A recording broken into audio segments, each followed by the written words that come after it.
So, are the question papers out? Are the boys writing exams? Yes, sir, all question papers are deployed, and we made the papers as you suggested. This time no mistakes. We'll have maximum failure rates. Assured. That's very good. You remember our target, right? $3 million. We have to hit that. Yes, sir, but what after this? We haven't made much collection till now.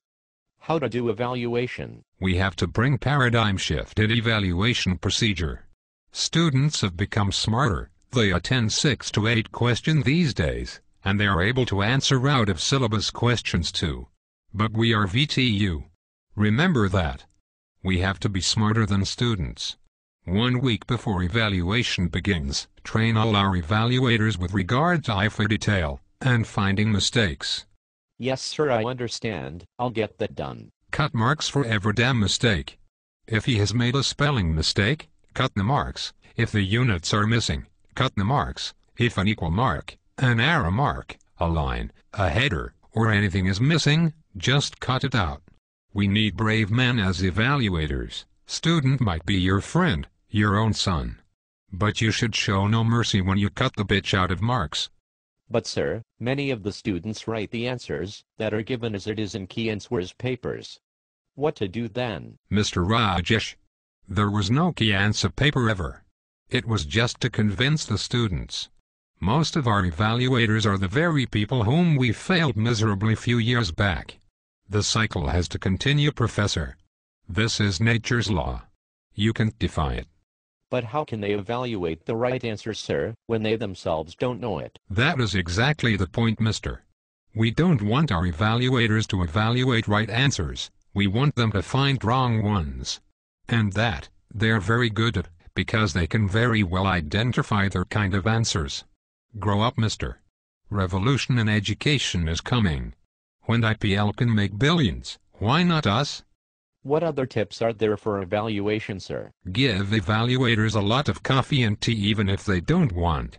And make sure that the cups used are very weak and old. This way, at least out of 100 people, 5 will spill their coffee on answer paper and ruin the marks of a student. That would add a few dollars to our target. That's very creative, sir. What else? You have to be creative if you were to be a chairman. Announce prizes for highest number of paper evaluator, by that they'd be more motivated and there would be more mistakes in evaluations. More mistakes is directly proportional to the number of re-evaluation requests, which again means more money. That is great, sir, but there are a few students who write perfect answers. What about them? Give them 90+ marks. Gone mad? Give those kind of people below 40 marks. But why, sir? I don't understand the logic. Mister. These are the people who have complete confidence in their answers and they would go to any extent possible to get the marks that they deserve. Even challenge re-evaluation. Now these are the only people who'd apply to challenge re-evaluation, and you are telling me you want to lose them. Fail them and they will put in more money to get higher marks. Think business, sir. But during challenge evaluation, these evaluators can't face those smart students, right, sir? Precisely. That is the reason we have a group of elite lecturers who are smart enough to beat any candidate at conversation, and make sure that the challenge evaluation fails. This time, we need more challenge re-evaluations. Keep that in mind, Rajesh. Yes, sir. I'd have it in mind.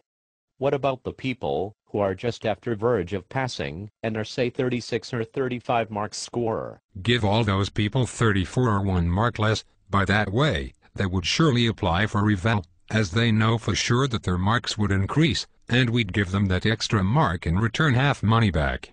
Profit is profit, right? True, sir. Regarding the failing part, sir, you said 25% failures.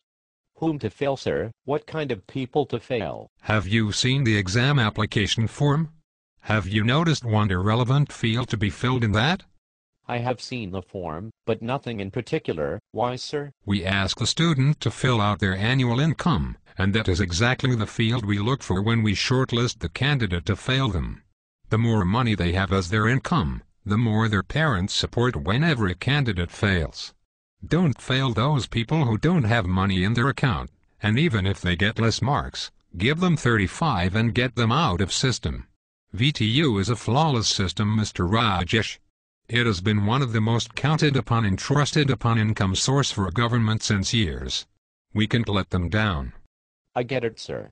And that is why probably you make the re-exams even more difficult, so that they keep on applying every time and we can collect $100 every time for every subject. Brilliant, sir. You're right. Did you leak the question paper as I asked you to do? Have the students believed it? Yes, sir. They have only been preparing only my question paper.